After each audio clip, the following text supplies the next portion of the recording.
ചോദിക്കുകയാണ്, എന്താണ് ഇതെങ്ങനെ സംഭവിക്കും, ഞാൻ പുരുഷനെ അറിയുന്നില്ലല്ലോ. അപ്പോൾ ലുക്ക 1:34 വചനം അല്ലേ? അതിനുള്ള മറുപടി എന്താ? നിനക്ക് മലയാളം ടൈപ്പ് റൈറ്റിംഗ് അറിയാൻ പാടില്ലെങ്കിലും നിന്നെ വിളിച്ചില്ലെങ്കിലും അതിൻ്റെ മറുപടി എന്താ? പരിശുദ്ധാത്മാവ് നിൻ്റെ മേൽ വരും. അതാണ് പ്രശ്നം. എല്ലാ അറിവിൻ്റെയും ആത്മാവ് നിന്നെ, നമുക്കറിയാൻ പാടില്ലാത്തതിനെല്ലാം ഉത്തരം എന്താണ്? കർത്താവിൻ്റെ അറിവിൻ്റെ ആത്മാവാണ്. പക്ഷെ അത് ചെയ്യുമ്പോൾ എങ്ങനെയാണ് ആ വചനം ആക്ടിവേറ്റ് ആകണത്? വചനം 3 ഡിഗ്രിയിലാണ് ആക്ടിവേറ്റ് ആകണത്. എപ്പോഴും ശ്രദ്ധിക്കണം. അതിൻ്റെ ലോ ഡിഗ്രി എന്ന് പറയുന്നത് വിശ്വാസമാണ്. വിശ്വാസത്തിലാണ് വചനം. ഇപ്പോൾ പാലക്കാട് നിന്നൊരു മോള് സാക്ഷ്യം പറഞ്ഞില്ലേ, അവൾ ജ്ഞാനത്തിൻ്റെ വചനം പറഞ്ഞുകൊണ്ടിരിക്കുന്ന സമയത്ത് പെട്ടെന്നൊരു മെസ്സേജ് വന്നപ്പോൾ അത്യുന്നതിൻ്റെ ശക്തി എൻ്റെ മേൽ ആവസിക്കുന്നത്. അതായത് അക്ഷരാർത്ഥത്തിൽ ഈ കാലഘട്ടം ദൈവത്തെ അനുഭവിക്കുകയാണ്. ശ്രുതികട ഹല്ലേലൂയ. ഇത്ര നല്ല ദൈവത്തോട് ശ്രുതികട ഹല്ലേലൂയ. ഇത്ര നല്ല ദൈവത്തോടു ഞാൻ എന്തു ചെയ്തു നന്ദി ചൊല്ലിടും. എൻ്റെ കൊച്ചു ജീവിതത്തെ നിന്റെ മുമ്പിൽ കാഴ്ചയേകി. ചെറുത്തിലെ എല്ലാവരും സന്തോഷത്തോടെ പരമ ദിവ്യകാരുണ്യത്തിന് ആരാധനയും സ്തുതിയും പുകഴ്ചയുണ്ടായിരിക്കട്ടെ. ആ സാക്ഷ്യം കേട്ടപ്പോൾ എൻ്റെ മനസ്സിൽ വന്നത് എന്താണെന്നറിയോ? ഇപ്പോൾ ഈ മനുഷ്യന്മാരൊക്കെ സാക്ഷ്യം പറയണത് അവരുടെ ദൈവാനുഭവങ്ങളെ വചനം പറഞ്ഞുകൊണ്ടാണ് അവർ എക്സ്പ്ലെയിൻ ചെയ്യുന്നത്. മനുഷ്യൻ്റെ ആധ്യാത്മിക വളർച്ചയാണത്. സ്വന്തം ദൈവാനുഭവങ്ങളെ അതിനോട് കറസ്പോണ്ടിങ് ആയിട്ടുള്ള വചനങ്ങൾ അനുസ്മരിച്ചു കൊണ്ട് കർത്താവിനെ മഹത്വപ്പെടുത്തുന്ന ദൈവരാജ്യത്തിൻ്റെ ഇറങ്ങി വസിപ്പ് നമ്മൾ കൃപാസന അൾത്താരയിൽ തൊട്ടറിയുന്നൊരവസ്ഥയാണ്. Praise the Lord. ഹല്ലേലൂയ. ഒന്ന് പ്രാർത്ഥിച്ചേ. കർത്താവായ ദൈവമേ, ഞങ്ങൾക്കും ഇതുപോലെ അങ്ങയുടെ വചനം പറഞ്ഞ് മഹത്വപ്പെടുത്തി നല്ല സാക്ഷികളാകാൻ സഹായിക്കണമേ. എപ്പോഴും നമ്മൾ ശ്രദ്ധിക്കേണ്ടതേ, ഇപ്പോൾ റീസണബിൾ അല്ലാതെ ഒരു വചനം ആക്ടിവേറ്റ് ചെയ്യണത് എന്ത് പ്രിൻസിപ്പിളിലാണ്? ഇപ്പം ഞാനൊരു ദിവസം ഓർക്കുക, അത് പത്മകുമാരി ആ വചനം പറഞ്ഞപ്പോൾ എൻ്റെ മനസ്സിൽ വന്ന് എന്താ അറിയാമോ? 98 ഞാനൊരു പത്രത്തിൽ ഒരു പരസ്യം കണ്ടു. എന്താ കണ്ടതെന്ന് വെച്ച് കഴിഞ്ഞാൽ, കേന്ദ്ര ഗവൺമെൻറ് സീനിയർ ഫെലോഷിപ്പിന് പ്രോജക്റ്റ് ക്ഷണിക്കണമെന്ന്. കേന്ദ്ര ഗവൺമെൻറ് സീനിയർ ഫെലോഷിപ്പിന്. അപ്പോൾ കേരളത്തിൽ, ആന്ധ്ര, തമിഴ്നാട്, ഇങ്ങനെ എല്ലാ സ്റ്റേറ്റിലും ഒരാൾക്കാണ് സീനിയർ ഫെലോഷിപ്പ് കൊടുക്കുന്നത്. അപ്പം അതിന് നമ്മളുടെ കുറേ ബയോഡേറ്റ വേണം.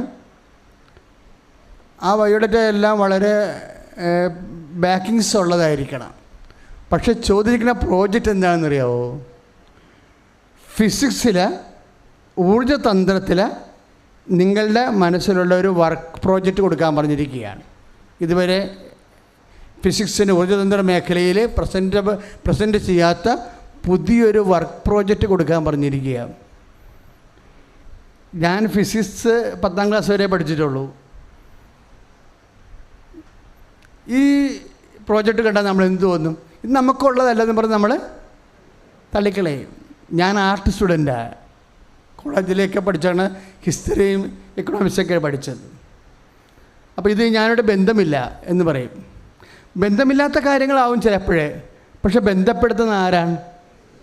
ക്രിസ്തുവുമായിട്ടാണ് നമ്മൾ ബന്ധമില്ലാത്ത കാര്യങ്ങളെ ബന്ധപ്പെടുത്തുന്നത്. അതെങ്ങനെയാണ്? വിശ്വാസം വഴിയാണ്. 3 തരത്തിൽ നമുക്ക് ബന്ധമില്ലാത്ത കാര്യങ്ങളെ നമ്മളുമായിട്ട് ബന്ധപ്പെടുത്താൻ പറ്റും. എന്തൊക്കെയാണ്? വിശ്വാസം, പ്രത്യാശ, സ്നേഹം. ഈ 3 ദൈവിക പുണ്യങ്ങൾ വഴിയാണ് ബന്ധമില്ലാത്ത കാര്യങ്ങളെ നമ്മളുമായി ദൈവമായിട്ട് ബന്ധപ്പെടുത്തുന്നത്. അപ്പോൾ എനിക്കുള്ള പ്രോജക്റ്റ് എന്താണ്? നിങ്ങൾ കേട്ടാൽ ചിരി വരും. ചവിട്ടുനാടകത്തിൻ്റെ പ്രോജക്റ്റാണ് ഉള്ളത്. ഫിസിക്സ് ചോദിക്കുമ്പോൾ വല്ല മണ്ടന്മാരല്ലേ ചവിട്ടുനാടകം വിട്ട് കൊടുക്കത്തുള്ളൂ. ഞാൻ ചവിട്ടുനാടകം എൻസൈക്ലോപ്പീഡിയയുടെ ഒരു സ്കേമ ഉണ്ടാക്കിയിട്ട് ഏതാണ്ട് 40 പേജ് സെൻട്രൽ ഗവൺമെൻറ് വിട്ടുകൊടുത്തു. കൊടുക്കണ മുമ്പ് അമ്മയുടെ ഉമ്മയെ കൊണ്ട് മെന്തൊട്ടാക്കാൻ പറയും. നേരെ ചൊവ്വയുള്ള പ്രാർത്ഥനയാണ്, അല്ലാതെ പോളിഷല്ല. ഈ പ്രോജക്റ്റ് കൊണ്ടുപോകണ മുമ്പ് അതിൻ്റെ കുറേ കളക്ടറിൻ്റെ കത്ത്, MP യുടെ കത്തൊക്കെ വേണം. അതിൻ്റെ അകത്ത് വേണ്ട ഉള്ള പ്രീ റിക്വസ്റ്റായിട്ടുള്ളതാണ് ഇതൊക്കെ. ഇതെല്ലാം മേടിച്ചു. പക്ഷേ പ്രോജക്റ്റ് എന്താ ചോദിച്ചിരിക്കുന്നത്, കൊടുക്കണത് എന്താണ്?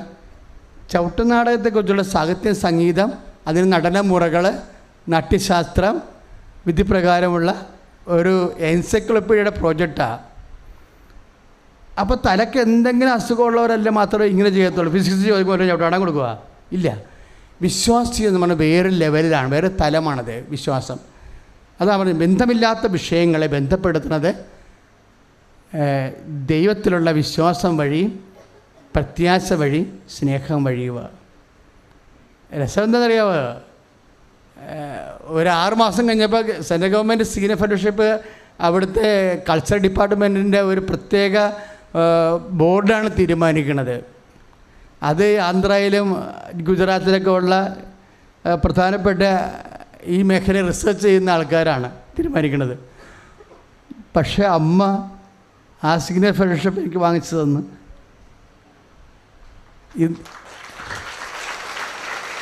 കേരളത്തിൽ ഒരാൾക്കേ ഉള്ളൂ. ഇതാണ് അൺറീസണബിൾ ഫെയ്ത്ത് എന്ന് പറയണത്. ഫെയ്ത്തിന് റീസൺ ഇല്ല. അവിടെ എന്താ വർക്ക് ചെയ്യണത്? സ്നേഹമാണ് വർക്ക് ചെയ്യണത്. നിങ്ങൾ അതാണ് അച്ഛമ്മ എല്ലാ നിൻ്റെ ഇല്ലായ്മയുടെയും നിൻ്റെ ഇപ്പോഴുണ്ടാകുന്ന പ്രാരാബ്ധങ്ങളുടെയും മേൽ ആരും എന്തെല്ലാം പറഞ്ഞാലും നിങ്ങൾ വിശ്വസിക്കരുത്. പറഞ്ഞ മനസ്സിലായില്ലേ? എന്താ വിശ്വസിക്കേണ്ടത്? ദൈവത്തിലാണ് നമ്മളെ വിശ്വസിക്കേണ്ടത്. പക്ഷെ ദൈവത്തെ വിശ്വസിക്കുമ്പോൾ ഒരു കുഴപ്പമുണ്ട്. ഇത് കംപ്ലീറ്റ് വിശ്വാസത്തിന് ഏതാണ്ട് 3-4 രൂപങ്ങളുണ്ട്. കംപ്ലീറ്റ് ഫെയ്ത്ത് ഉണ്ട്, ഒരു ഹാഫ് ഫെയ്ത്ത് ഉണ്ട്, ഒരു ക്വാർട്ടർ ഫെയ്ത്ത് ഉണ്ട്.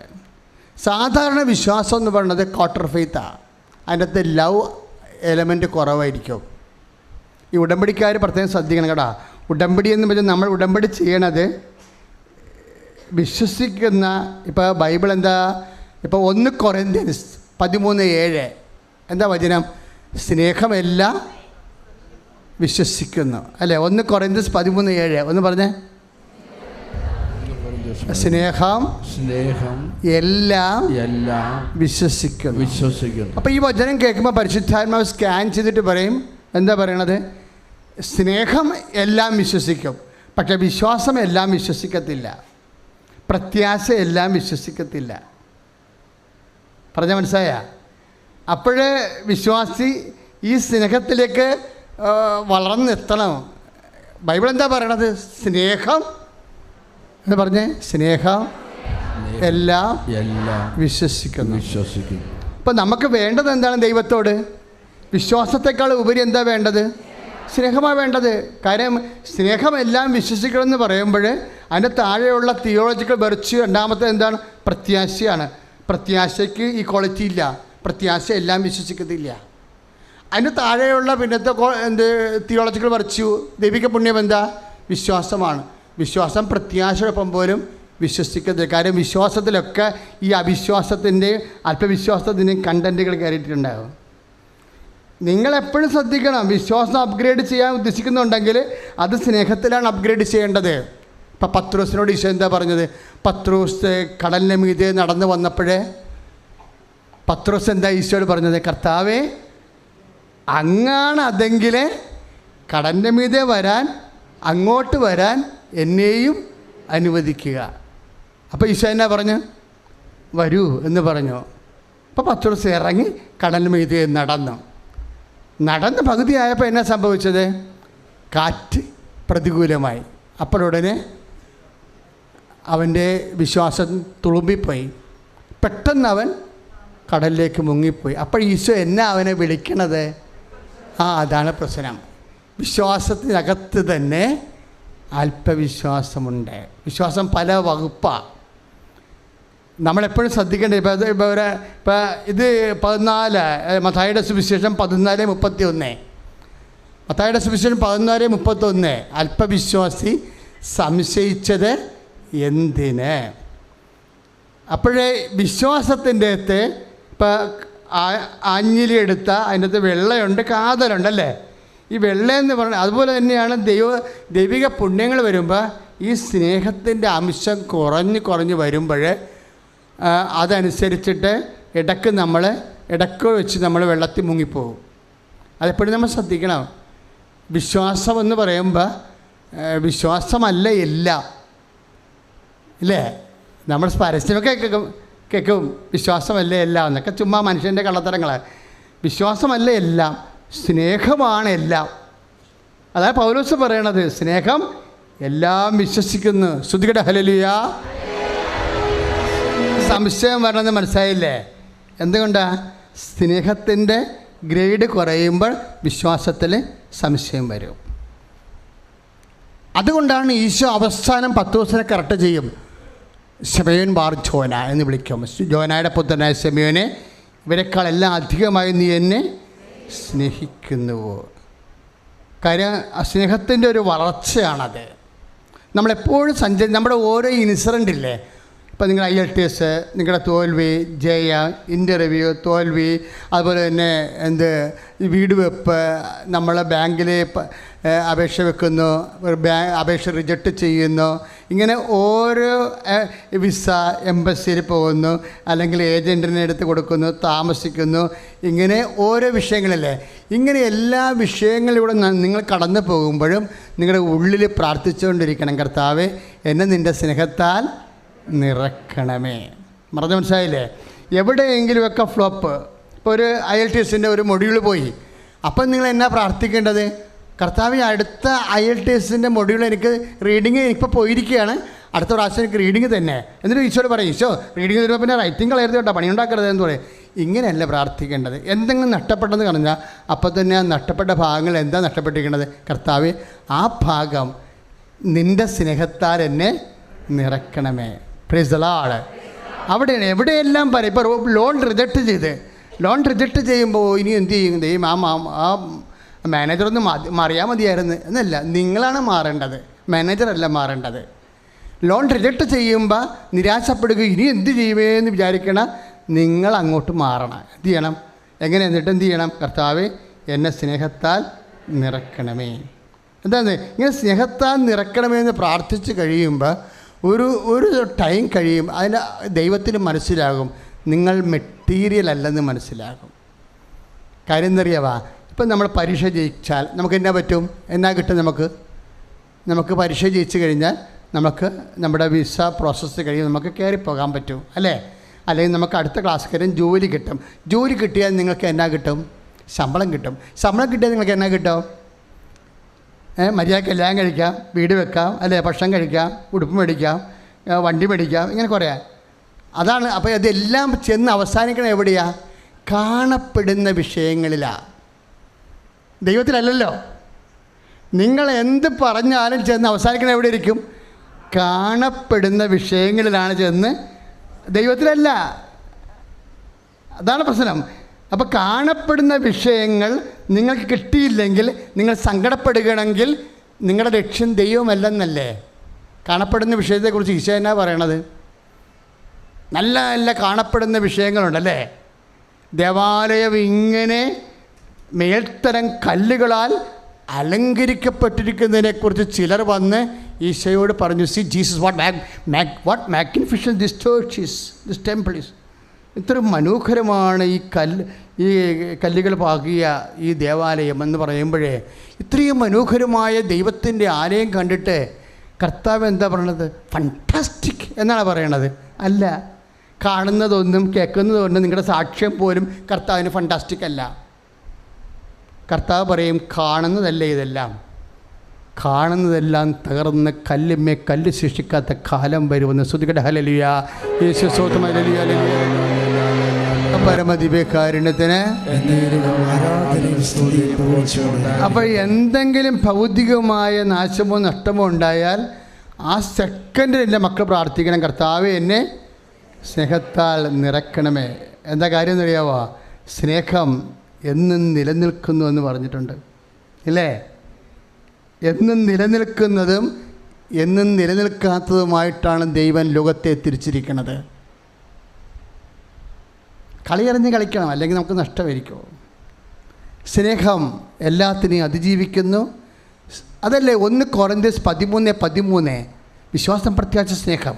അത് സ്നേഹം എപ്പോഴും നിലനിൽക്കുന്നുവെന്ന്. കാണുന്നതെല്ലാം തകർന്ന് കല്ല് ശേഷിക്കാത്ത കാലം വരുമെന്ന് ലൂക്കാ 21:6 ഈശോ പറയുമ്പോൾ ഈശോ എന്താണ് ലോകത്തെ കണ്ടത്? എന്നും നിലനിൽക്കുന്നതും തകർന്ന് മണ്ണടിയുന്നതുമായിട്ട് 2 കാര്യങ്ങളാണ് കണ്ടിരിക്കുന്നത്. ദൈവവേദനാണ് നീയെങ്കിൽ ഞാനും നീയും എന്തിലാണ് ആശ്രയിച്ചുകൊണ്ട് ദൈവത്തെ മഹത്വപ്പെടുത്തേണ്ടത്? കാണുന്നതിലോ കാണാത്തതിലോ?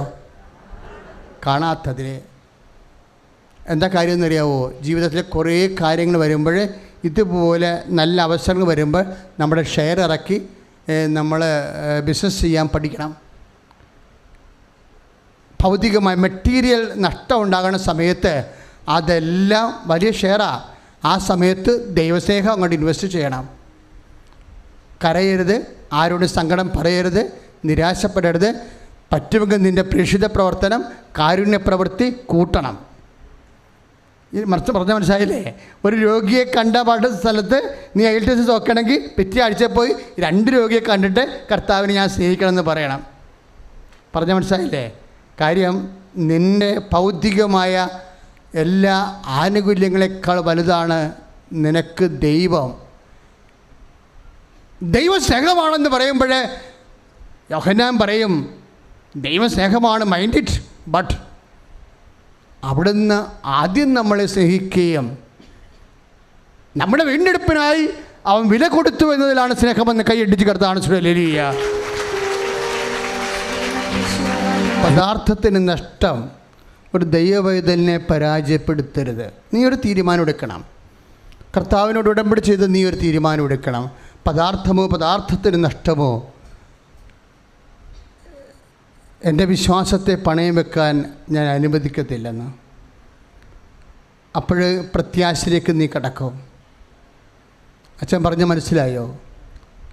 അതായത് ബൈബിള് ലോകത്തെ എങ്ങനെ കാണുന്നു, അത് ദൈവം ലോകത്തെ എങ്ങനെ കാണുന്ന പോലെ ഇരിക്കും. ദൈവം ലോകത്തെ എങ്ങനെ കാണുന്നു, അതാണൊരു വിശ്വാസി ദൈവപൈതലും ലോകത്തെ കാണേണ്ടത്. അതുകൊണ്ടാണ് ആ വീക്ഷണമായിരിക്കണം ലോകത്തെ ജയിക്കാനും പരാജയങ്ങളെ പ്രതിരോധിക്കാനും അതിജീവിക്കാനും നിന്നെ സഹായിക്കേണ്ടത്. ഞാൻ അച്ഛൻ പറഞ്ഞു വരുന്ന കാര്യം എന്താണെന്നറിയാവോ? പത്രോസിനൂടെ നമുക്കറിയാമല്ലോ, പത്രോസിന് വലിയ വിദ്യാഭ്യാസമൊന്നുമില്ല. പത്രോസിൻ്റെ 1ാമത്തെ പ്രസംഗം കഴിഞ്ഞ് 2ാമത്തെ പ്രസംഗം നടത്തുന്ന ബൈബിളിലൊരു ഭാഗമുണ്ട്. മുടന്തനെ സൗഖ്യപ്പെടുത്തി കഴിഞ്ഞ് ഫരിസേയരും പള്ളിപ്പോലീസും കൂടി ദേവാലയ പോലീസും കൂടി അവനെ അറസ്റ്റ് ചെയ്യും. അപ്പോൾ പത്രോസ് അവരോട് ചോദിക്കും, ഞങ്ങൾ അറസ്റ്റ് ചെയ്യപ്പെട്ടിരിക്കുന്നത് ഈ മുടന്തനെ കർത്താവ് ചെയ്ത ഒരു നല്ല കാര്യത്തിൻ്റെ പേരിലാണോ എന്ന് ചോദിക്കുമ്പോൾ, എന്തധികാരത്തിലാണ് നീ ഇത് ചെയ്യണമെന്ന് ദേവാലയ അധികാരികൾ അവനോട് ചോദിക്കും. അപ്പോൾ പറഞ്ഞു, നിങ്ങൾ കുറിച്ച കർത്താവിനെ ദൈവം ക്രിസ്തുവായി ഉയർത്തെഴുന്നേൽപ്പിച്ചു. അപ്പോൾ അവർ പറയും, അവൻ്റെ നാമം ഇനി നീ മിണ്ടിപ്പോകരുതെന്ന് പറയും. അപ്പോൾ പത്രോസ് ചോദിക്കും, ഞങ്ങൾ പിന്നെ ദൈവത്തെയാണോ അനുസരിക്കേണ്ടത് അതോ നിങ്ങളെയാണോ അനുസരിക്കേണ്ടത്? നിങ്ങൾ തന്നെ പറയാൻ പറയും. അപ്പോൾ ആൾക്കാർ ചോദിക്കും, ഒരു വിവരമില്ലാത്ത ആൾക്കാർ ഇത്രയും വലിയ വർത്തമാനം പറഞ്ഞത് എന്താണെന്ന്. അതാണ് നടപടി പുസ്തകത്തിൻ്റെ 4:13. വിദ്യാവിഹീനരായ മനുഷ്യരെന്തുകൊണ്ടാണ് ഇങ്ങനെ സംസാരിക്കണതെന്ന്. ഇപ്പോൾ പത്രോസ് ആരാണ്? വിദ്യാഭ്യാസം കുറഞ്ഞ ആളാണെന്ന് വ്യക്തമാണ്. പക്ഷേ പത്രോസ് വേറൊരു സംഭവം പറയും. എയ്ൻസ്റ്റീൻ പറയുന്നതിന് 2000 വർഷങ്ങൾക്ക് മുമ്പ് പത്രോസ് പറഞ്ഞിട്ടുണ്ട്. എന്താ പറഞ്ഞത്? കർത്താവിൻ്റെ ദിനത്തിൽ ആറ്റം ഡിഫ്യൂഷൻ സംഭവിക്കുമെന്ന് പറഞ്ഞിട്ടുണ്ട്. അത് ഈ മനുഷ്യൻ പറഞ്ഞതാണ്. കർത്താവിൻ്റെ ദിനം വരുമ്പോൾ ആറ്റം ഡിഫ്യൂഷൻ സംഭവിക്കും, മൂലപദാർത്ഥങ്ങൾ വെന്തുരുകും. അതാര് പറഞ്ഞതാണ്? 2 പത്രോസ് 3:10.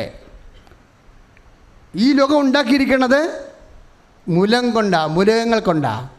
മൂലകങ്ങളുടെ ബേസിക് എന്താണ്? തന്മാത്രയാണ്. തന്മാത്രയുടെ ബേസിക് എന്താണ്? അണുവാണ്. ഈ മൂലപദാർത്ഥങ്ങളെ അത് ഡിസോൾവ് ആകും. പത്രോസിൻ്റെ പ്രസംഗമാണ്. അപ്പോൾ പത്രോസ് വിവരമില്ലാത്തതാണോ?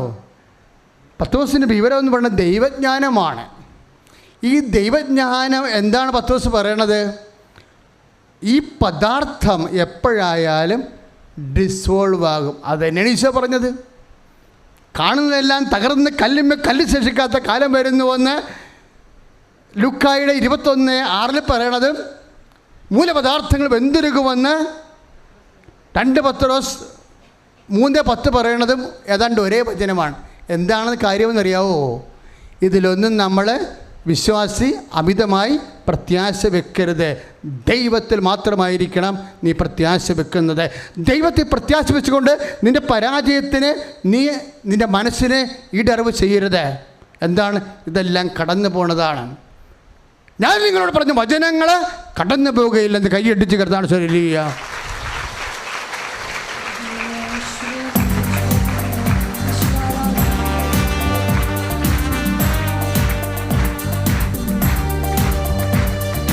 എല്ലാവരും നന്നായിട്ട് കരങ്ങൾ അടിച്ചുകൊണ്ട് ഈശോയെ നോക്കി ചേർന്ന് പാടുക.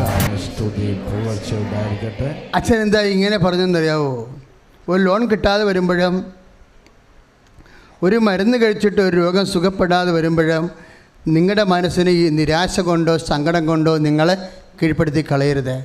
മറിച്ച് അവിടെ എന്താ ചെയ്യേണ്ടത്? ഈ മാറ്റർ നിങ്ങൾക്ക് സൗഖ്യം. ഇപ്പോൾ ലാസ്റ്റ് ഉയർത്തെഴുന്നേറ്റിട്ടും ആ മനുഷ്യൻ പിന്നീട് മരിച്ചു ഇല്ലേ? അത് അങ്ങനെ കുഴിമാടം, രണ്ടാമത് മരിച്ച ലാസ്റ്റത്തെ കുഴിമാടം പോലും നമുക്കറിയത്തില്ല. അപ്പോൾ എത്ര ഭൗതികമായ പുനരുദ്ധാനം ഉണ്ടായാലും എപ്പോഴായാലും ഇത് ഡിസോൾവ് ആയി പോകും. ഇന്നല്ലെങ്കിൽ നാളെ ഡിസോൾവ് ആയി പോകുന്ന, വെന്തുരുകുന്ന, ശിഥിലമാകുന്ന വിഷയങ്ങളിൽ നീ അമിതമായി സങ്കടം കാണുമ്പോൾ നീ ദൈവത്തെയല്ല ആരാധിക്കണത്, പദാർത്ഥത്തെയാണെന്ന് ദൈവത്തെ മനസ്സിലായാൽ 1-ാം പ്രമാണത്തെ ലംഘനമായി അത് മാറും. അമിതമായ ദുഃഖങ്ങൾ കൊണ്ടാണ് പ്രശ്നങ്ങൾ. അമിതമായ ദുഃഖങ്ങളുടെ സമയത്ത് എന്താ ചെയ്യേണ്ടത്?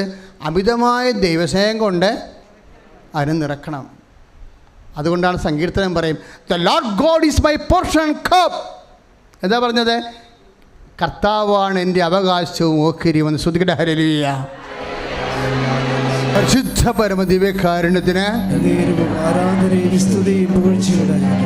ഇതൊരു ആധ്യാത്മിക ഉടമ്പടിയിലിരിക്കുന്ന ആൾക്കാരുടെ ഒരു ആധ്യാത്മിക അഭ്യാസമാണ്. ഈ വഴികളിലെ ദൈവം അറിഞ്ഞുകൊണ്ടും ചില സമയത്ത് ചില ഞെരുക്കങ്ങൾ തരും. പക്ഷേ അതൊന്നും ശാശ്വതമല്ല. നിനക്ക് ടെസ്റ്റ് അടിക്കുമ്പോൾ നീ പ്രതിരോധിച്ച് നിൽക്കണം അതിനെതിരെ. മനസ്സിലായില്ലേ? എല്ലാത്തിൻ്റെയും പരിഹാരം ഉടമ്പടി തന്നെയാണെന്ന് ഇന്നൊരു ചേട്ടൻ സാക്ഷ്യം പറഞ്ഞില്ലേ? എന്നാ ചേട്ടായി പറഞ്ഞത്? 25 കൊല്ലമായിട്ട് ഞാൻ പുകവലിക്കുന്ന ആളായിരുന്നു.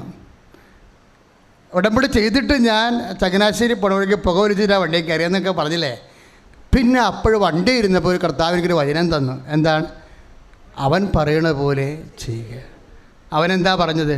കൊല്ലരുത് എന്നല്ല അവൻ പറഞ്ഞത്, ഇല്ലേ?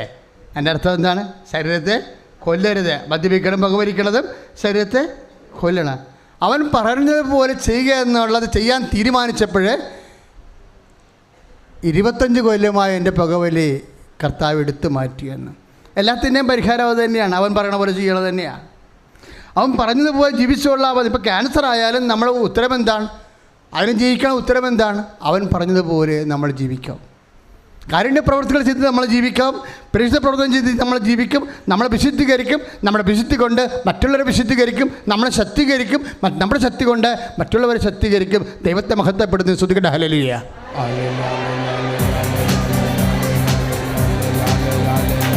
മഹത്വം മഹത്വം യേശുവിന്, മഹത്വം മഹത്വം യേശുവിന്. ഞങ്ങൾക്കല്ല കർത്താവേ, ഞങ്ങൾക്കല്ല കർത്താവേ, മഹത്വം മഹത്വം യേശുവിന്. ഞങ്ങൾക്കല്ല കർത്താവേ, ഞങ്ങൾക്കല്ല കർത്താവേ, മഹത്വം മഹത്വം യേശുവിന്. പരിശുദ്ധ പരമദിവ്യകാരുണ്യത്തിന് നേരവും ആരാധനയും സ്തുതിയും പുകഴ്ചയും ഉണ്ടായിരിക്കട്ടെ. പരിശുദ്ധ പരമദിവ്യകാരുണ്യത്തിന് നേരവും ആരാധനയും സ്തുതിയും പുകഴ്ചയും ഉണ്ടായിരിക്കട്ടെ. നമ്മൾക്ക് ക്യാഷ് ആൻഡ് കൈൻഡായിട്ട് കൈ കിട്ടാത്ത എല്ലാത്തിൻ്റെയും അടയാളം എന്താണ്? The Lord God is my portion cup. അത് തന്നെയാണ് നമുക്ക് പദാർത്ഥം മാത്രമായിട്ട് നമ്മുടെ കയ്യിൽ കിട്ടാത്തൊരു വിഷയം. ഇപ്പോൾ നീ ഒരു സ്ഥലം നീ ഒത്തിരി ആഗ്രഹിച്ചതാണ്. പക്ഷേ ആ സ്ഥലം കൊടുക്കുന്ന സമയം വന്നപ്പോൾ നിൻ്റെ കാശില്ല, നിൻ്റെ ശത്രുവായിരിക്കും ആ സ്ഥലം മേടിച്ചത്. അപ്പം നീ 2 ദിവസം പ്രാർത്ഥിക്കാതിരിക്കോ? ഞാൻ എത്രയോ വർഷങ്ങളായിട്ട് ആഗ്രഹിച്ച സ്ഥലം എനിക്ക് കിട്ടാനും പറ്റിയില്ല, കണ്ടവൻ കൊണ്ടുപോവുകയും ചെയ്തില്ല. ദൈവം ഇത്രയും വലിയ കരുണ എന്നോട് ഇത്രയും വലിയ നിരാകരണം കാണിച്ചല്ലോ എന്ന് ഓർക്കുമ്പോൾ സങ്കടമാണ്. നീ എന്തിനാണ് സങ്കടപ്പെടുന്നത്? ആ സ്ഥലം കിട്ടാത്തതിലാണ് നീ സങ്കടപ്പെടുന്നത്. സ്ഥലമാണ് വലുത്, നിൻ്റെ കർത്താവാണ് വലുത്. അത് നീ തീരുമാനിക്കണം. ലേവായന് വേണ്ടി ജോഷുവ എല്ലാ ഈ വാഗ്ദാനം നാട് പ്രാപിച്ചു കഴിഞ്ഞപ്പോഴേ മനേസയ്ക്കും ബെഞ്ചമിനും യൂദായ്ക്കും എല്ലാ ഗോത്രങ്ങൾക്കും 10 പട്ടണങ്ങൾ, 13 പട്ടണങ്ങൾ, 25 പട്ടണങ്ങളെല്ലാം വിധിച്ചു കൊടുത്തു. ലേവായന് കൊടുത്തില്ല. ലേവായൻ ഞങ്ങളുടെ ഭൂമി എന്ന് പറയുമ്പോൾ നിങ്ങൾക്ക് മനാസയുടെ കുറച്ച് ഉപയോഗിക്കാം, ബെഞ്ചമിൻ്റെ കുറച്ച് ഉപയോഗിക്കാമെന്ന് പറഞ്ഞു.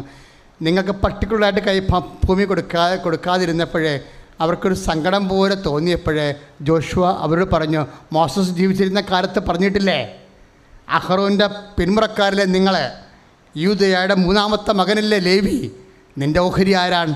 നിൻ്റെ ഓഹരി നിൻ്റെ കർത്താവാണെന്ന്. അതാ നിയമാവർത്തനം 18:2. ക്യാഷ് ആൻഡ് കൈൻഡായിട്ട് കിട്ടാത്ത എല്ലാ അനുഗ്രഹങ്ങളും നിന്നോട് പറയാതെ പറയണത് എന്താണ്?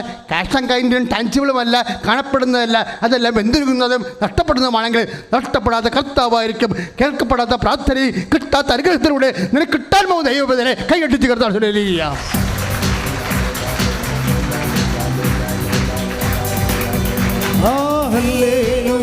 ജയം ഹല്ലേലൂയ, യേശു കർത്താവ് ജീവിക്കുന്നു.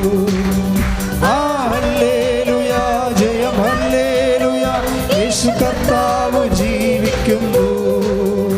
പരിശുദ്ധ പരമദിവ്യകാരുണ്യത്തിന് നേരവും ആരാധനയും സ്തുതിയും പുകഴ്ചയും ഉണ്ടായിരിക്കും. ഏതെങ്കിലും വിഷയം നീ കൊതിച്ചാഗ്രഹിക്കണത് നിനക്ക് കർത്താവ് തരാതിരുന്ന നീ നിയമാവർത്തനം 18:2 ഓർക്കണം. അതെന്താണ്? അതിനേക്കാൾ വലുതാണ് നിനക്ക് തരണത്. ആരാണത്? ബന്ധുരുകാത്ത ശിഥിലമാകാത്ത കർത്താവ് തന്നെയാണ്. കർത്താവ് തന്നെ വന്നാൽ അതിൻ്റെ അർത്ഥം എന്താണ്? ഈ ലോകത്തിൻ്റെ അപ്പുറത്തേക്കും നിനക്ക് ഓഹരിയായി കിട്ടിയിരിക്കുന്നു. സ്തുതിക്കട്ടെ, ഹല്ലേലൂയ.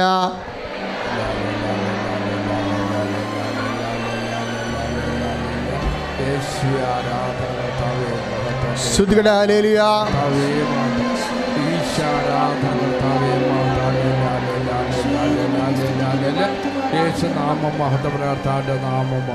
പരിശുദ്ധ പരമദിവ്യകാരുണ്യത്തിന് ഉടമ്പടി ചെയ്യുന്നവരെ അല്ലെങ്കിൽ ദൈവത്തോട് ഉടമ്പടി ചെയ്യാത്തവരാണെങ്കിലും ദൈവത്തോടടുക്കുന്നവരെ ആദ്യം തന്നെ മനസ്സിനെ ദൈവസ്നേഹം ഒന്നാമത്തെ കാര്യമായി ലക്ഷ്യം വെച്ച് പറഞ്ഞ് മനസ്സിനെ പഠിപ്പിക്കണം. അതുകൊണ്ടാണ് പൗലോസ് പറയണത്, സ്നേഹം ആയിരിക്കട്ടെ നിങ്ങളുടെ ലക്ഷ്യം. നിസ്സാര കാര്യമല്ലത്. നമ്മൾ 1 കൊരിന്ത്യർ 14:1 വായിക്കണത്, സ്നേഹം ആയിരിക്കട്ടെ നിങ്ങളുടെ ലക്ഷ്യം. അപ്പോൾ അങ്ങനെയാണെങ്കിൽ ആർക്കും നമ്മളെ പരാജയപ്പെടുത്താനോ ഒന്നിനും നമ്മളെ സങ്കടപ്പെടുത്താനോ പറ്റത്തില്ല. അത് 16:33 അനുസരിച്ച് കൊണ്ട് സ്നേഹം നിറഞ്ഞ് ആണ് നമ്മൾ ലോകത്തെ കീഴടക്കണത്. പറഞ്ഞ മനസ്സിലായ? ലോകം നമുക്ക് എപ്പോഴായാലും ഇച്ഛാഭംഗം തന്നിരിക്കും, അത് ലോകത്തിൻ്റെ സ്വഭാവമാണ്. പക്ഷെ നമുക്ക് പേടിയില്ല. കാരണം എന്താ? കാണുന്നതെല്ലാം എപ്പോഴായാലും തകരും. തകരാത്തത് എന്താണ്? കർത്താവിൻ്റെ സ്നേഹം മാത്രമേ ഉള്ളൂ. അപ്പം അതുകൊണ്ട് ഏതെങ്കിലും വിഷയത്തിൽ നിനക്ക് താമസിക്കുകയോ കിട്ടാതിരിക്കുകയോ ചെയ്താൽ ഉടനെ നീ ദൈവസ്നേഹം നിറയാൻ വേണ്ടി പ്രാർത്ഥിക്കണം. അവിടെയെല്ലാം ദൈവസ്നേഹത്തോടെ നീ വീണ്ടും മുമ്പത്തേക്കാൾ ഉശിരോടെ പ്രവർത്തിക്കുകയും സാക്ഷ്യം വഹിക്കുകയും ചെയ്യുന്ന കാണുമ്പോൾ കർത്താവിൻ്റെ വചനം നിറവേറും. എന്താണ്? ദൈവം തന്നെയായി നിൻ്റെ ഓഹരി മാറും. കാണപ്പെടാത്തതും, അതായത് നമ്മൾ കാണുന്നതും തകർന്നു പോണതും മാറ്റിയിട്ട് തകരാത്ത, ഒരിക്കലും അസ്തമിക്കാത്ത ദൈവസ്നേഹത്താൽ ദൈവവേദനെ നീ അത് ആർജിക്കാൻ വേണ്ടി ദൈവം നിന്നെ ഒരുക്കുകയാണെന്ന് നിൻ്റെ മനസ്സിൽ പരിശുദ്ധാത്മാവ് നിനക്ക് ആന്തരിക ബോധ്യം തരും. പ്രാർത്ഥിക്കുക. കർത്താവായ ദൈവമേ, വിഷമസന്ധികളിലെ പരാജയങ്ങളിലെ ദൈവസ്നേഹത്തിൻ്റെ അനന്ത സാധ്യത പരിശുദ്ധാത്മാവിൽ വിവേചിച്ചറിഞ്ഞ് ലോകത്തെ ജയിക്കുവാൻ എന്നെ പരിശുദ്ധാത്മാവിൻ്റെ ഫലങ്ങളായ സ്നേഹം കൊണ്ടും ആനന്ദം കൊണ്ടും ക്ഷമ കൊണ്ടും നന്മ കൊണ്ടും വിശ്വസ്തത കൊണ്ടും സൗമ്യത കൊണ്ടും എന്നെ നിറക്കണമേ. സ്തുതിക്കട്ടെ. ഹല്ലേലൂയ.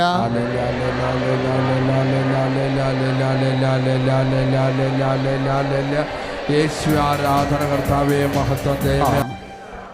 നമ്മൾ രോഗസൗഖ്യ പ്രാർത്ഥനയിലേക്ക് പ്രവേശിക്കുകയാണ്. വളരെ വിചിത്രമായ രോഗസൗഖ്യങ്ങളൊക്കെ ഇന്ന് നമ്മൾ ഒത്തിരി കേട്ട ദിവസമാണ്. കർത്താവ് നിന്നെ സുഖപ്പെടുത്തും. കാരണം നിൻ്റെ ദൈവം നീ ഇങ്ങനെ ഉറക്കമില്ലാതെ വേദനിച്ചും ബന്ധനീറിയും ജീവിക്കാൻ ആഗ്രഹിക്കണില്ല.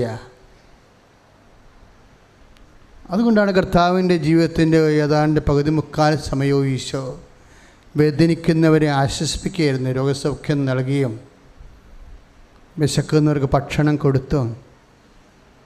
കർത്താവിൻ്റെ സാന്നിധ്യം അത് അക്കാലത്ത് മാത്രം ഉണ്ടായിരുന്നൊരു വിഷയമാണെങ്കിൽ സുവിശേഷം ഒരു നോൺസെൻസ് ആയിപ്പോയേനെ. ഈശോ പറഞ്ഞു, I will be with you on to the last. 1.5 കൊല്ലത്തേക്ക് വേണ്ടിയുള്ള അത്ഭുതങ്ങളല്ല, അവസാനം വരെ ഞാൻ നിങ്ങളുടെ കൂടെ ഉണ്ടായിരിക്കുമ്പോൾ അവസാനം വരെ ഞാൻ നിങ്ങളെ സന്ധിക്കും. സ്തുതിക്കട്ടെ. ഹല്ലേലൂയ.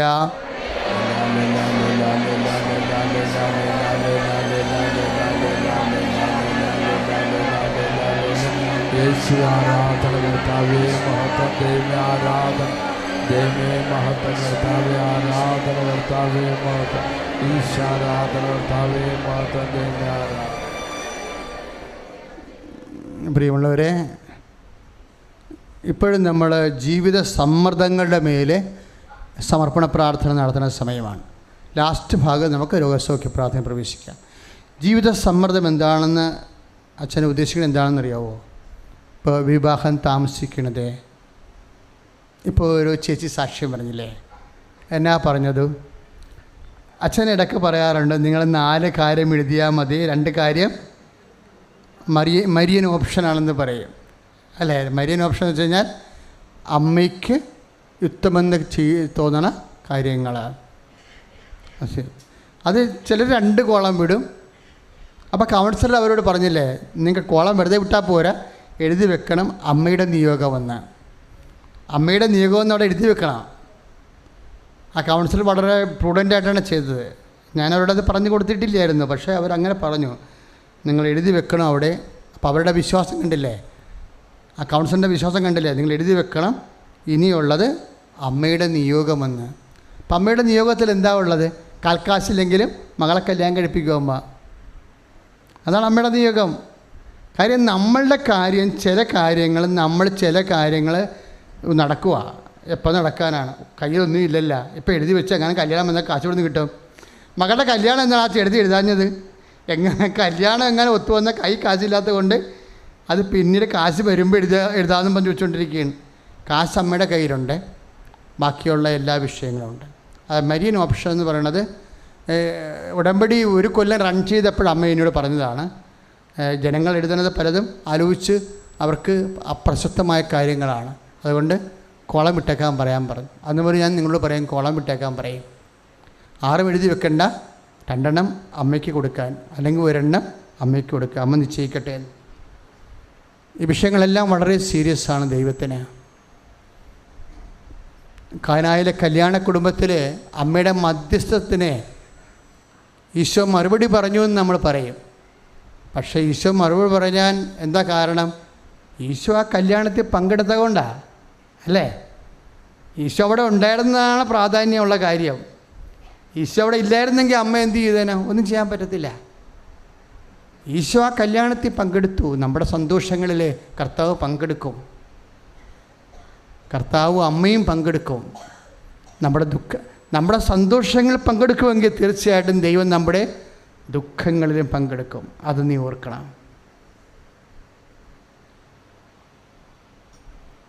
അതുകൊണ്ടാണ് ഞാൻ നിങ്ങൾക്ക് കാശ് രൂപമൊക്കെ തരണത്, ആരും കൈമാറ്റം ചെയ്തെന്ന് പറയണത്. അത് ഉടമ്പടി പ്രകാരം ജ്ഞാപകമാണ്, ദൈവസാന്നിധ്യത്തിൻ്റെ അടയാളമാണ്. സൂക്ഷിക്കണം നിങ്ങളത്. ഇപ്പോൾ നമ്മൾ പ്രാർത്ഥിക്കാൻ പോകുന്നത് മക്കളില്ലാത്തവർക്കും കല്യാണം ഒത്തുവരാത്തവർക്കും ജോലി ഇല്ലാത്തവർക്കും ഉള്ള ജോലി കൊണ്ട് ജീവിക്കാൻ പറ്റാത്തവർക്കും വീട് വെക്കാൻ സ്ഥലമില്ലാത്തവർക്കും വാടകയ്ക്ക് താമസിച്ചിട്ട് ഭയങ്കര പ്രയാസം അനുഭവിക്കുന്നവർക്കും വീടില്ലാത്തവർക്കും വേണ്ടിയാണ് പ്രാർത്ഥിക്കാൻ പോകുന്നത്. അത് നിങ്ങൾക്ക് വീടുണ്ടാകാം, പക്ഷേ അപ്പം നിങ്ങളുടെ അടുത്ത് ആർക്കെങ്കിലും വീടില്ലെങ്കിൽ അവരെ നിങ്ങളെപ്പോഴും ഈ സമയത്ത് ഓർക്കണം. അല്ലാതെ നിങ്ങൾ മിണ്ടാണ്ട് നിൽക്കരുത്. കാര്യം ഇവിടെ നിങ്ങളുടെ മിണ്ടാതെ നിൽക്കണത് ഒരു മൈതാനത്തല്ലെന്ന് ഓർക്കണം, കർത്താവിൻ്റെ മുമ്പിലാണ്.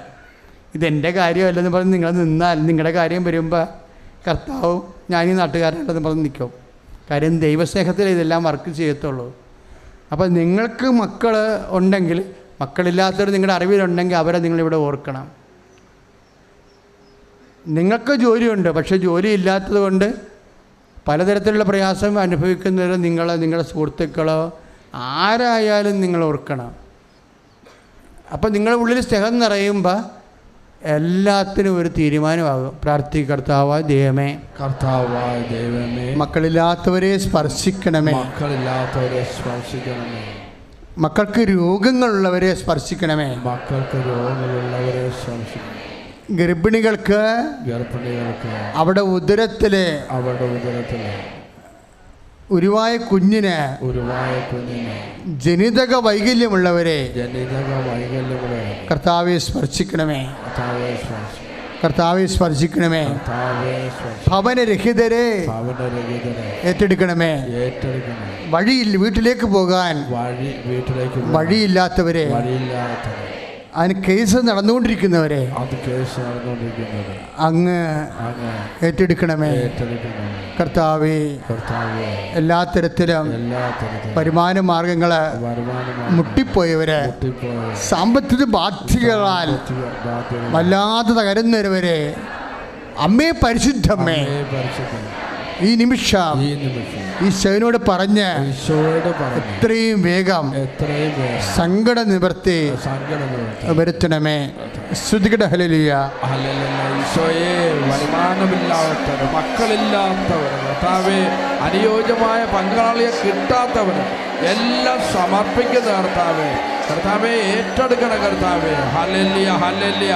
യേശുവേ നന്ദി കർത്താവേ, സ്തുതി കർത്താവേ, സ്തോത്രം കർത്താവേ, ആരാധന കർത്താവേ, മഹത്വം കർത്താവേ, ആരാധന കർത്താവേ.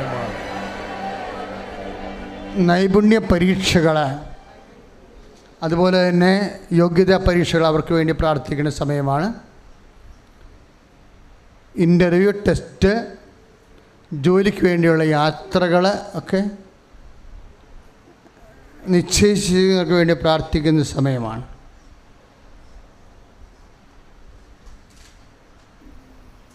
അച്ഛനോട് ചേർന്ന് കർത്താവായ ദൈവമേ, വിദ്യാഭ്യാസ മേഖലയെ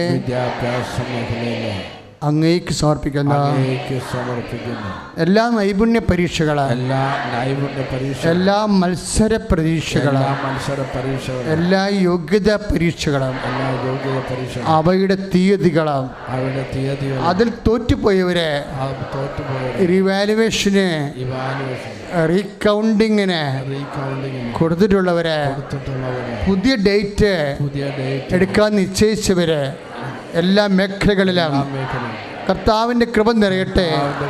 ദൈവത്തിൻ്റെ കൃപയാൽ, മനുഷ്യൻ്റെ ശക്തിയാലല്ല, യോഗ്യതയാലല്ല, ദൈവത്തിൻ്റെ കൃപയാൽ ഉന്നതമായ വിജയം കൈവരിക്കുവാൻ കർത്താവെ അനുഗ്രഹിക്കണമേ. ശ്രുതികട ഹല്ലേലൂയ. കർത്താവെ, എല്ലാ പരീക്ഷകളും, എല്ലാ നൈപുണ്യ പരീക്ഷകളും, എല്ലാ ഇന്റർവ്യൂകളിലും കർത്താവെ കണ്ണുചൊരിഞ്ഞ് അനുഗ്രഹിക്കുന്നതിനെ ഓർത്ത് നന്ദി. അതിർത്തി തർക്കങ്ങൾ, ഭാഗ ഉടമ്പടി നടക്കാത്തവരെ, നമ്മുടെ പോർഷൻ നമുക്ക് കൊടുക്കാനുള്ളത് കൊടുത്തു, പക്ഷേ തിരിച്ചു തരാനുള്ളവർ തരാതിരിക്കണ ചതിക്കപ്പെട്ടവർ. അവിടെ എല്ലാം വിടുതലിന് വേണ്ടി അമ്മ ഇടപെടുന്ന സമയമാണ്. ശ്രുതിയുടെ ഹല്ലേലൂയ. അമ്മയെ പരിശുദ്ധമേ ദേവമാതാവേ, എല്ലാ മക്കളുടെ കണ്ണുനീർ ആവശ്യങ്ങളുടെ മേലെ ഇടപെടണമെന്ന് പ്രാർത്ഥിക്കുന്നു.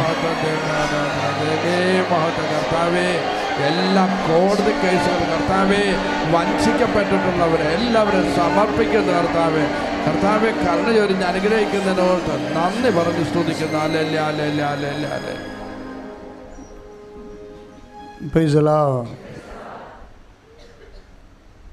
ഓരോ വിഷയങ്ങൾ ഉടമ്പടിയിലുള്ളത് നിങ്ങൾ ഓർക്കുക. ഈ സമയത്ത് രോഗസൗഖ്യ പ്രാർത്ഥനയ്ക്ക് പോകുന്ന മുമ്പ് ഇപ്പോഴും ഭൗതികമായ ചില വിഷയങ്ങൾ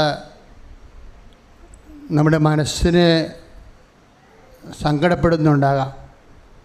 ചിലപ്പോൾ ഭാര്യ ഭർത്താക്കന്മാർ തമ്മിൽ അകന്ന് കഴിയുന്ന അവസ്ഥയാകാം.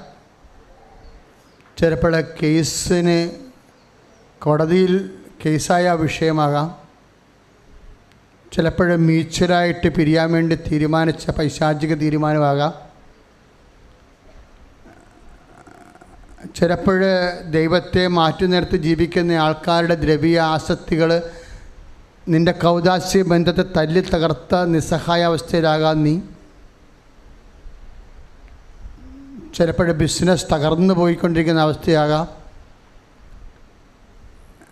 ചിലപ്പോൾ നിൻ്റെ വരുമാന മാർഗങ്ങളിൽ നിനക്ക് വേണ്ടത്ര വരുമാനമില്ലാതെ താഴേക്ക് ബിസിനസ് അധപ്പതിക്കുന്ന സമയമാകാം. ഇതെല്ലാം സമർപ്പിച്ചുകൊണ്ട് ഒരുപക്ഷെ ജോലിയില്ല, ഉള്ള ജോലി നഷ്ടപ്പെടാൻ പോകുന്നു, പിരിഞ്ഞുപോയ കമ്പനിയിൽ നിന്ന് ഒരവകാശം കിട്ടാതെ എല്ലാം ഇരുട്ടിൽ സങ്കടപ്പെടുന്ന അവസ്ഥയാകാം. ഒക്കെ അച്ഛനോട് ചേർന്ന് പ്രാർത്ഥിക്കുക. അമ്മേ പരിശുദ്ധമ്മേ, അമ്മേ പരിശുദ്ധമ്മേ, എൻ്റെ ജീവിത മാർഗങ്ങളിലെ ഞാൻ അനുഭവിക്കുന്ന മുഴുവൻ കണ്ണീരും ഇപ്പോഴമ്മയ്ക്ക് സമർപ്പിക്കുന്നു. പരിശുദ്ധമ്മേ, എൻ്റെ ജീവിത വിഷയം അത് ആരാധനയ്ക്ക് സമർപ്പിച്ചുകൊണ്ട് എൻ്റെ കുടുംബത്തിന് വിടുതൽ നൽകണമേ. ശ്രുതികട ഹല്ലേലൂയ.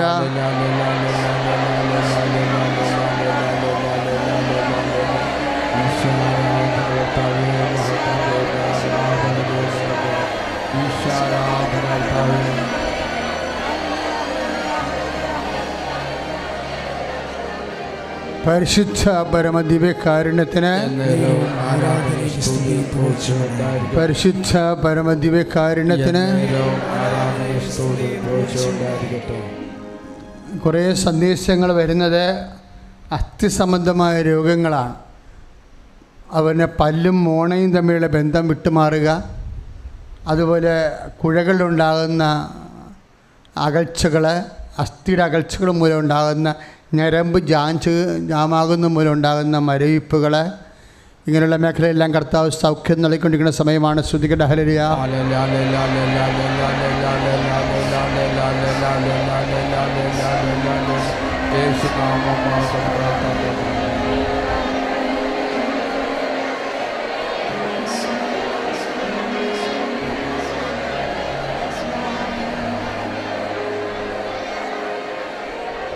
പരിശുദ്ധ പരമദിവ്യകാരുണ്യത്തിന്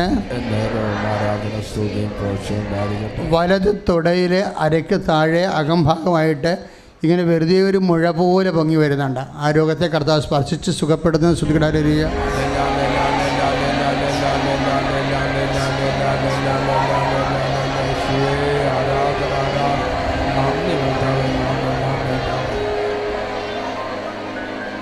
അച്ഛന് വേണ്ടി, അച്ഛന് സന്ദേശം ലഭിക്കാൻ വേണ്ടി ശ്രുതികട ഹല്ലേലൂയ.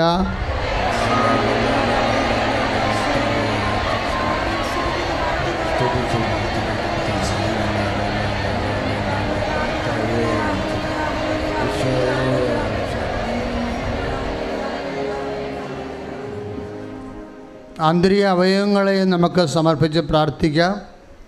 ആന്തരിക അവയവങ്ങൾക്ക് എപ്പോഴും സ്വെല്ലിംഗ് ഉള്ളവർ, ഇൻഫ്ലമേഷൻ ഉള്ളവർ, നീര് എപ്പോഴും കെട്ടിക്കിടക്കുന്ന അവസ്ഥകൾ, പൊള്ളുന്ന വേദന, എരിച്ചിൽ, പുകച്ചിലൊക്കെ ഉണ്ടാകുന്ന ആന്തരിക അവയവങ്ങൾ, അവിടെയെല്ലാം കൈകൾ വെച്ചുകൊണ്ട് ശ്രുതികട ഹല്ലേലൂയ.